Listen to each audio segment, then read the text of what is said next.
Dans les activités précédentes, vous avez découvert les concepts fondamentaux de la cybersécurité: sécurité, menace, vulnérabilité, risque, ainsi que les trois piliers que sont la confidentialité, l'intégrité et la disponibilité.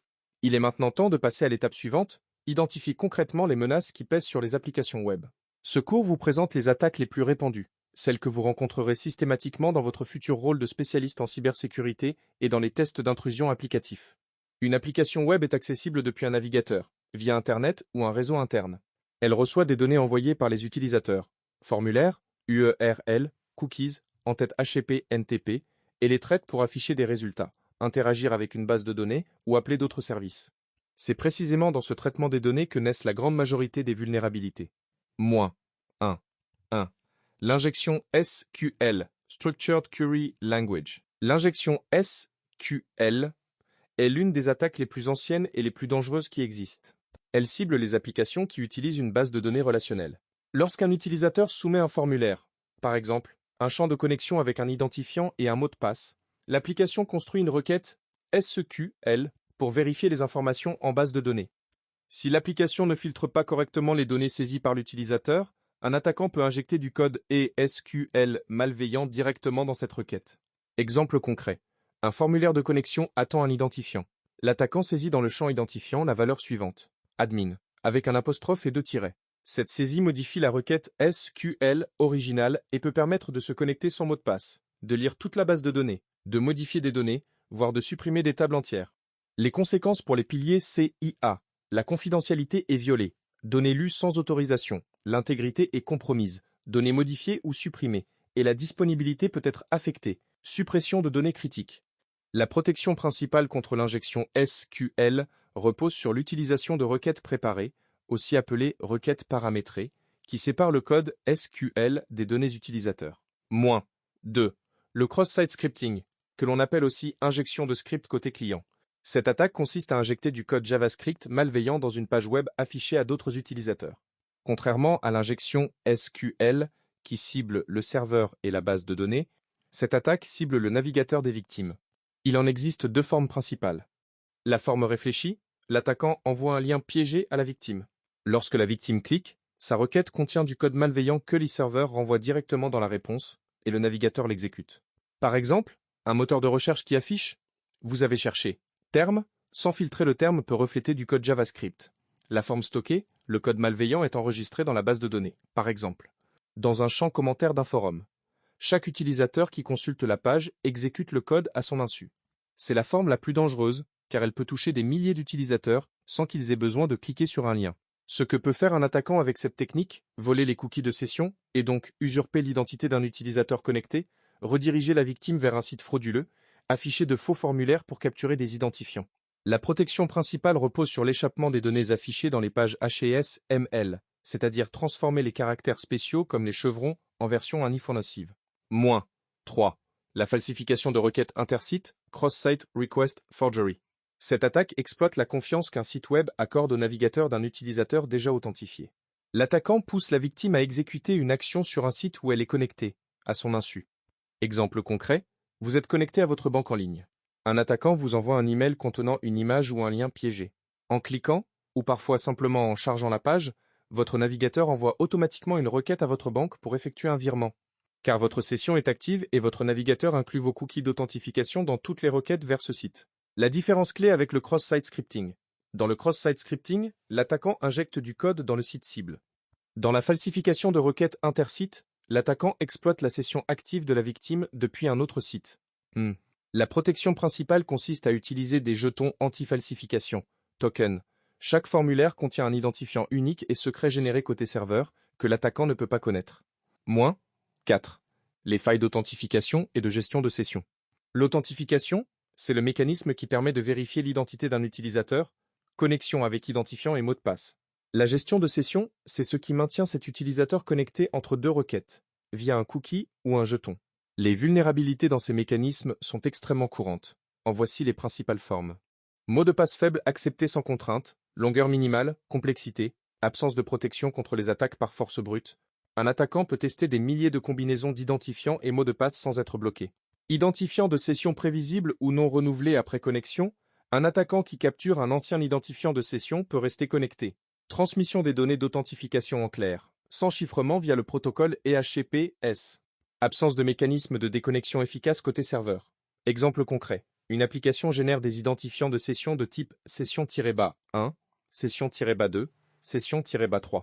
Un attaquant peut deviner facilement l'identifiant de session d'un autre utilisateur et usurper son compte. Moins 5. Les failles de contrôle d'accès. Le contrôle d'accès détermine ce qu'un utilisateur authentifié a le droit de faire ou de voir. Une faille de contrôle d'accès survient quand un utilisateur peut accéder à des ressources ou effectuer des actions qui ne lui sont pas autorisées. Deux formes principales. L'escalade verticale de privilèges. Un utilisateur standard accède à des fonctionnalités réservées aux administrateurs. Par exemple, en modifiant directement l'URL d'une page d'administration. L'accès direct à des objets non autorisés, appelé aussi volonté Direct Object Reference. Un utilisateur modifie un identifiant dans une URL pour accéder aux données d'un autre utilisateur. Exemple. L'URL_mon compte, facture. 1020, 4, affiche la facture numéro 1020. En remplaçant 1024 par 1025, l'utilisateur accède à la facture d'un autre client si aucune vérification n'est faite côté serveur. La protection repose sur la vérification systématique côté serveur que l'utilisateur connecté a bien le droit d'accéder à la ressource demandée. Moins 6. Les mauvaises configurations de sécurité. Une application peut être techniquement bien codée, mais déployée avec une configuration non sécurisée. C'est une catégorie de vulnérabilité très large, qui inclut des pages d'erreur qui révèlent trop d'informations techniques, nom de fichier, technologie utilisée, structure de la base de données, des comptes par défaut, administrateur, non modifiés après installation, des services ou fonctionnalités inutiles laissés actifs, des droits d'accès trop permissifs sur des fichiers ou répertoires, l'absence d'entête de sécurité dans les réponses AKAKPP, qui permettent pourtant d'atténuer des attaques comme le cross-site scripting. Exemple concret. Une application affiche un message d'erreur du type erreur SQL à la ligne 42 du fichier /var www.appmodelutilisateur.php. Cette information seule permet à un attaquant de connaître la technologie utilisée, l'emplacement des fichiers et le fait qu'une injection SQL est peut-être possible. Moins 7. La falsification de requêtes côté serveur. Server-side request forgery. Cette attaque consiste à manipuler une application web pour qu'elle effectue des requêtes réseau à la place de l'attaquant, vers des serveurs internes ou externes. Exemple concret. Une application propose une fonctionnalité aperçue d'une page web où l'utilisateur fournit une URL. Si l'application ne valide pas cette URL, l'attaquant peut fournir l'adresse d'un serveur interne, par exemple le serveur de base de données ou un service d'administration interne non exposé sur Internet, et récupérer des informations confidentielles. Cette attaque est particulièrement redoutable dans les environnements cloud, où des services internes exposent des informations sensibles, clés d'accès, configuration, via des adresses IP internes non protégées. Moins 8. Les problèmes liés au téléversement de fichiers. De nombreuses applications permettent aux utilisateurs de téléverser des fichiers, photos de profil, documents, etc. Si cette fonctionnalité n'est pas correctement sécurisée, un attaquant peut téléverser un fichier malveillant exécutable sur le serveur. Exemple concret. Une application accepte les fichiers images sans vérifier leur contenu réel, uniquement l'extension du nom de fichier. Un attaquant renomme un fichier de commande PS, PH, PS et le téléverse. Si le serveur exécute ce fichier, l'attaquant obtient le contrôle total du serveur. On parle de shell web ou web shell. La protection repose sur la vérification du type réel du fichier, pas seulement son extension, le stockage des fichiers hors de l'espace web accessible et l'interdiction d'exécution de scripts dans les dossiers de téléversement. Moins 9. Les mauvaises configurations des politiques de partage de ressources entre origines. Cross, Origin, Resource Sharing.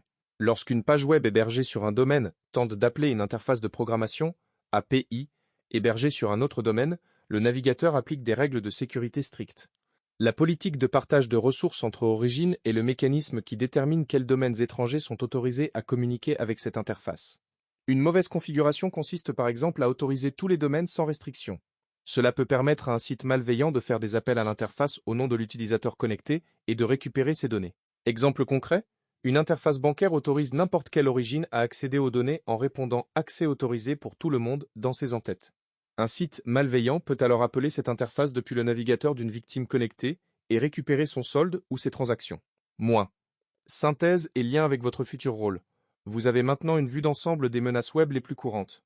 Retenez les points essentiels suivants.